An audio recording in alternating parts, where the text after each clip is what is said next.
মই আহিছিলোঁ উজান বজাৰ পাৰ্কত আৰু ইয়াতে আহি পেলাই আজি বহুত দিনৰ মূৰত আমাৰ দাদাৰ জাষ্টিচ বিচৰা বাইদেউ এগৰাকীক লগ পালোঁ। বাইদেউ ক'ৰ পৰা আহিছিলে? মই নুনমাটিৰ পৰা আহিছোঁ। আজিকালিতো আমি দাদাৰ জাষ্টিচ বিচৰা মানুহ দেখাই নাপাওঁ। এই বাইদেউগৰাকী চাওকচোন কিমান এই মানুহৰ মাজত অকলে বাইদেউৰ জাষ্টিচ বিচাৰি আছে। আপোনালোকে সকলোৱে পাহৰি গ'ল দাদাৰ কথা। বাইদেউ কি ক'ব? মই কি কওঁ, আগতে প্ৰথম অৱস্থাত যেনেকৈ ওলাই আহিছে সকলোৱে ওলাই আহক অসমবাসী ৰাইজ, মই এইটোৱে আপোনালোকক মিনতি কৰিছোঁ।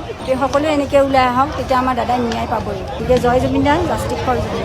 দাদাই আমাৰ কাৰণে বহুত কিবা কিবি কৰি গ'ল, কিন্তু আমি কি কৰিব পাৰিলোঁ দাদাৰ কাৰণে?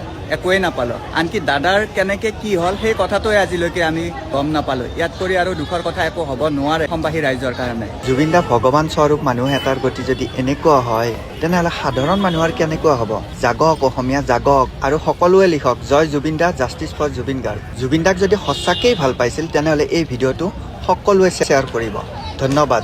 জয় জুবিন দা, জয় আই অসম।